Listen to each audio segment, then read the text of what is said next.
Na Freedom, é hora das notícias. Olá, meu nome é Mikhail Baranov e vou contar sobre os acontecimentos importantes do dia até este momento. Volodymyr Zelensky vai se encontrar com Donald Trump em Washington na segunda-feira. O presidente da Ucrânia informou isso após uma conversa telefônica com o líder dos Estados Unidos. O diálogo durou mais de 1h30. O chefe da Casa Branca ligou logo após o término da reunião com o ditador russo Putin, no Alasca. Primeiro, Trump e Zelensky conversaram a sós por cerca de 1 hora, e depois líderes europeus se juntaram a eles. Segundo o presidente ucraniano, Kiev está pronta para trabalhar de forma extremamente produtiva para alcançar a paz, e os Estados Unidos desempenham um papel importante nesse processo. Apoiamos a proposta do presidente Trump de uma reunião trilateral entre Ucrânia, Estados Unidos e Rússia. A Ucrânia destaca se as questões-chave podem ser discutidas no nível dos líderes, e o formato trilateral é adequado para isso. Pretendo discutir todos os detalhes sobre o fim dos assassinatos e o fim da guerra com o presidente Trump em Washington na segunda-feira. Agradeço pelo convite. É importante que os europeus estejam envolvidos em todas as etapas para garantir a segurança de forma confiável junto com os Estados Unidos. Discutimos sinais positivos do lado americano em relação à participação na garantia da segurança da Ucrânia. Continuamos coordenando nossas posições com todos os parceiros. Obrigado a todos que ajudam. Volodymyr Zelensky, presidente da Ucrânia, no Telegram. Após a reunião entre Trump e Putin, os líderes europeus fizeram uma declaração conjunta. Eles enfatizaram que a própria Ucrânia deve decidir as questões relativas aos seus territórios. As fronteiras internacionais não mudam pela força, e a Rússia não pode bloquear a entrada da Ucrânia na UE e na OTAN. Como disse o presidente Trump, enquanto não houver acordo, não haverá acordo. Segundo o plano do presidente Trump, o próximo passo agora deve ser novas negociações com a participação do presidente Zelensky, com quem ele se encontrará em breve. Também estamos prontos para trabalhar com o presidente Trump e o presidente Zelensky em direção a uma cúpula trilateral com apoio europeu. Entendemos claramente que a Ucrânia deve ter garantias de segurança inabaláveis para proteger de forma eficaz sua soberania e integridade territorial. Do comunicado conjunto dos líderes europeus no site da Comissão Europeia. Mais detalhes sobre o próximo encontro entre Volodymyr Zelensky e Donald Trump, sobre a reação dos líderes europeus às negociações em Ancoragem sobre se a paz na Ucrânia está mais próxima, vamos discutir mais tarde com um convidado. Por enquanto, vamos para outras notícias importantes deste dia.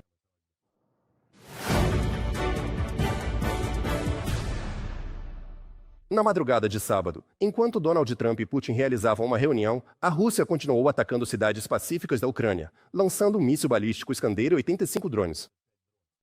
As forças de defesa neutralizaram a maior parte dos drones, derrubando e bloqueando com guerra eletrônica 61 drones de ataque.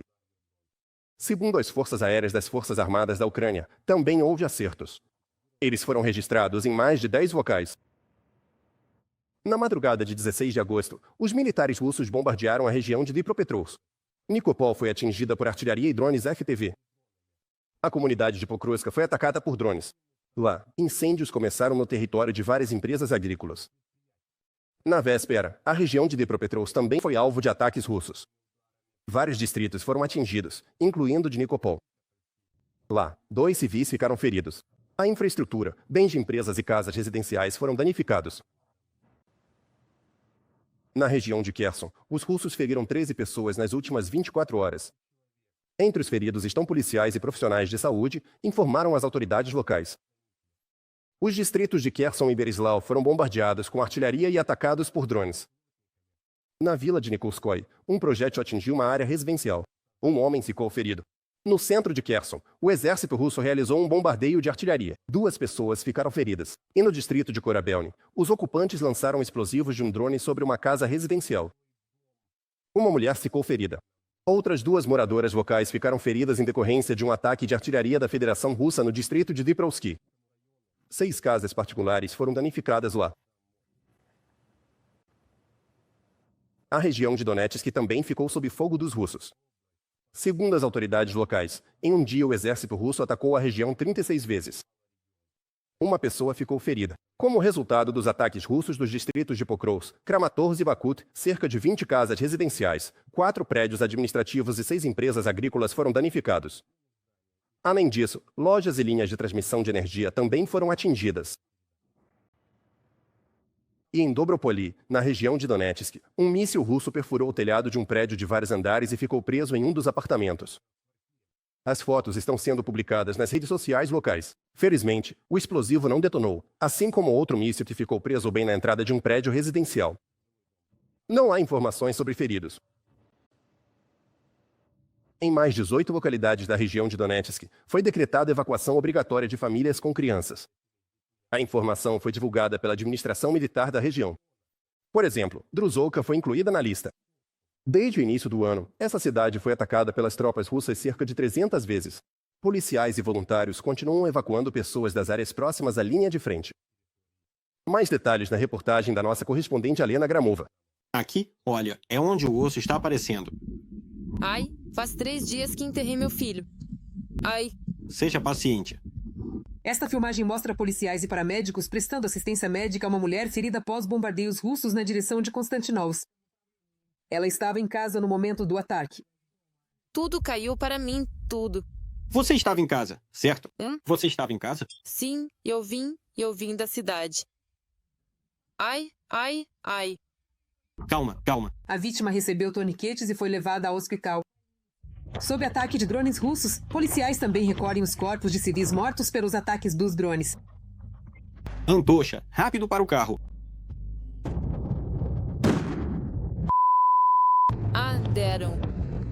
A cada dia fica mais difícil evacuar pessoas de Konstantinovka e das localidades próximas à cidade por causa dos ataques dos drones russos de combate que caçam todos os veículos que circulam pelas estradas próximas à linha de frente. Um drone FPV atingiu a gente por trás. Os drones também começaram a aparecer na vizinha Druzhkovka. Aqui e mais 4 localidades nos arredores da cidade, foi recentemente decretada evacuação obrigatória para famílias com crianças. Atualmente, os policiais do Anjo Branco, policiais da infância e todos os serviços necessários envolvidos, junto com representantes das administrações militares, estão identificando o número exato de crianças que permanecem nessas localidades, assim como na própria cidade de Druzhkovka, para posteriormente realizar um conjunto de ações para evacuar as famílias com crianças. Desde o início de 2025, as tropas russas bombardearam Druzhkovka cerca de 300 vezes. A intensidade dos ataques, segundo os grupos de evacuação, só aumenta. Os ataques com mísseis aumentaram, mais drones estão voando, então as pessoas vão se mobilizar ainda mais.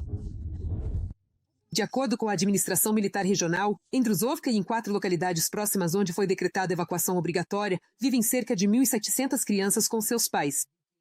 Na cidade, cerca de 2.000 objetos de infraestrutura civil já foram destruídos ou parcialmente danificados. Alena Gromova, Evgeny Karamazin, da região de Donetsk, para o canal de TV Freedom. –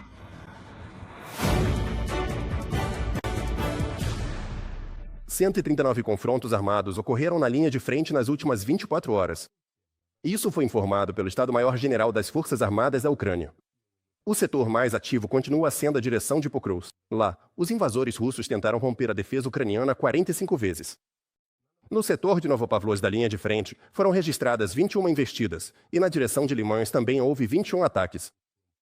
Os militares ucranianos impediram 6 tentativas de romper a linha de frente nas direções de Torets e Sivers, e 5 na direção de Kupisk. 1.010 ocupantes russos foram eliminados pelas forças de defesa da Ucrânia nas últimas 24 horas. No total, desde o início da invasão em grande escala, o exército russo já perdeu mais de 1.600.000 militares. Segundo o Estado-Maior-Geral das Forças Armadas da Ucrânia, na véspera, os defensores ucranianos destruíram 6 tanques, 43 peças de artilharia e 139 veículos automotivos. Todos os números atualizados das perdas do exército russo você vê agora na sua tela. Em Volgogrado, está pegando fogo uma refinaria de petróleo, uma das maiores do sul da Rússia, que é utilizada para abastecer o exército russo. Durante 2 dias, ela foi atacada por drones ucranianos, conforme confirmado pelo Estado-Maior das Forças Armadas da Ucrânia. Mas, segundo as autoridades locais, a causa do incêndio de hoje seria uma liberação planejada de petróleo. Os moradores locais reagiram com ceticismo a essa declaração nas redes sociais e informaram que foi declarada alerta aérea na cidade e que ambulâncias e caminhões de bombeiros estão correndo para a refinaria. Desde agosto, as forças de defesa da Ucrânia já atingiram 6 refinarias de petróleo na Federação Russa. Como resultado, as 3 maiores refinarias, de Saratov, Kyazin e Novokuibyshev, pararam total ou parcialmente o processamento. Como os ataques de longo alcance prejudicam a máquina militar russa, você confere na nossa próxima reportagem. No dia 15 de agosto, as forças de defesa da Ucrânia atacaram o porto marítimo de Oalia, na região de Astrakhan. Esse é um ponto logístico importante, por onde a Rússia recebe produtos de uso militar vindos do Irã. Segundo informações do Estado-Maior das Forças Armadas da Ucrânia, foi atingido o navio Portyalia 4, que estava carregado com munições iranianas e componentes para drones do tipo Shahed. Na noite do dia 15 de agosto, drones ucranianos atacaram a refinaria de petróleo de Sizra, na região de Samara. Essa é uma das maiores empresas dentro da estrutura da Rosneft. Anualmente, a refinaria processa cerca de 8 milhões de toneladas de petróleo. A refinaria também produz querosene de aviação para as forças aeroespaciais da Rússia. As forças de defesa da Ucrânia também atacaram o posto de comando da 132ª Brigada Motorizada Separada do 51º Exército das Forças Armadas da Federação, em Enakiev, no território temporariamente ocupado da região de Donetsk. O alvo foi atingido. Os resultados estão sendo apurados. As forças de defesa continuam tomando medidas para minar o potencial militar e econômico dos ocupantes russos e forçar a Rússia a cessar a agressão armada contra a Ucrânia, diz a mensagem do Estado-Maior-Geral das Forças Armadas da Ucrânia no Telegram.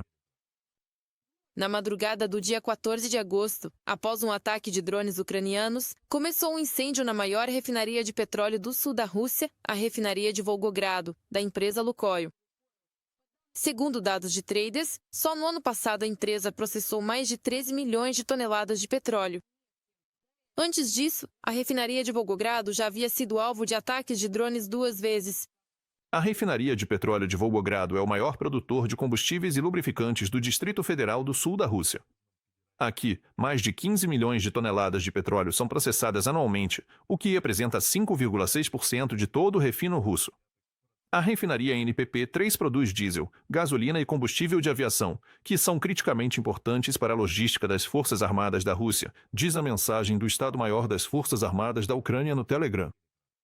Quase 80% dos alvos atingidos em território russo são da infraestrutura de petróleo e gás.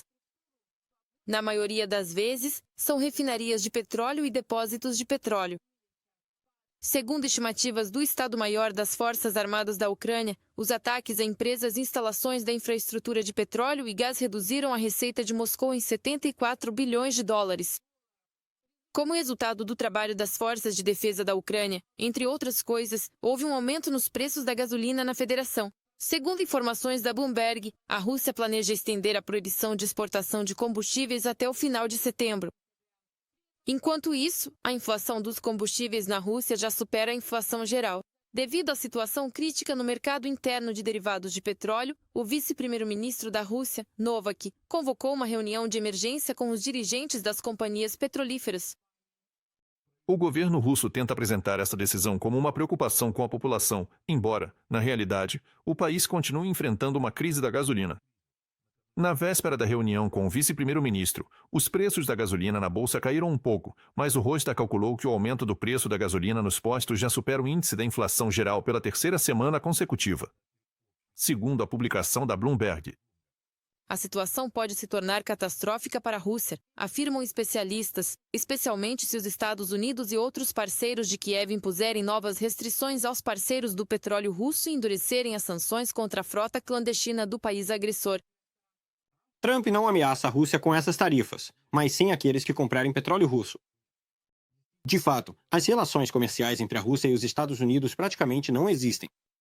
Os maiores compradores do petróleo russo são Turquia, Índia, Estados Unidos Turquia, Índia, China, um pouco, de fato, Eslováquia e Hungria. Aí tem assunto para discutir. Esses países têm o que perder. 2 dias antes do encontro com Putin no Alasca, o presidente dos Estados Unidos, Donald Trump, declarou que a Rússia enfrentaria consequências econômicas muito sérias em caso de fracasso nas negociações.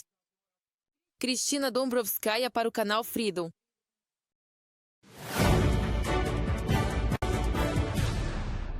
E voltamos ao tema principal. O presidente da Ucrânia, Volodymyr Zelensky, vai se encontrar na segunda-feira, em Washington, com o líder americano Donald Trump. Zelensky informou sobre isso após uma conversa telefônica com Trump, assim como com líderes da União Europeia. Zelensky também coordenou posições adicionais com os líderes europeus e destacou que, na conversa com o chefe da Casa Branca, afirmou que as sanções devem ser endurecidas caso não haja uma reunião trilateral ou se a Rússia tentar evitar um fim justo para esta guerra. As posições são óbvias. É preciso alcançar uma paz real, que seja duradoura e não apenas mais uma pausa entre as invasões russas. É necessário acabar logo com as mortes, cessar o fogo tanto no campo de batalha quanto no céu e contra a nossa infraestrutura portuária. É preciso libertar todos os prisioneiros ucranianos, tanto militares quanto civis, e trazer de volta as crianças sequestradas pela Rússia. Milhares dos nossos ainda estão em cativeiro. Todos eles precisam voltar para casa. É preciso manter a pressão sobre a Rússia enquanto continuarem a agressão e a ocupação. As sanções são uma ferramenta eficaz. É necessário garantir a segurança de forma confiável e duradoura, com a participação tanto da Europa quanto dos Estados Unidos. Todas as questões importantes para a Ucrânia devem ser discutidas com a participação da Ucrânia, e nenhuma questão, especialmente as territoriais, pode ser resolvida sem a Ucrânia. Volodymyr Zelensky, presidente da Ucrânia, no Telegram. Somente as ações de Putin vão mostrar se ele está realmente disposto a pôr fim ao terror e à agressão. Foi o que declarou o ministro das Relações Exteriores da Ucrânia, Andriy Sybiha, que também pediu o fortalecimento da Ucrânia e o aumento da pressão sobre Moscou. Putin precisa entender as consequências de prolongar sua guerra. Ele já mentiu muitas vezes no passado e desvalorizou completamente sua palavra. Somente suas ações são indicadores reais de que ele está disposto a acabar com o terror e a agressão. É por isso que a estratégia de paz através da força continua sendo nossa prioridade. Aumentar a pressão sobre Moscou e fortalecer a Ucrânia são componentes críticos para avançar em direção à paz. Andriy Sybiha, ministro das Relações Exteriores da Ucrânia, na rede social X. Lembro que a reunião entre o presidente dos Estados Unidos, Donald Trump, e Putin aconteceu na véspera, em uma base militar em Anchorage, no Alasca. Após o encontro, o chefe da Casa Branca declarou que não houve nenhum acordo. Além disso, a reunião terminou antes do previsto.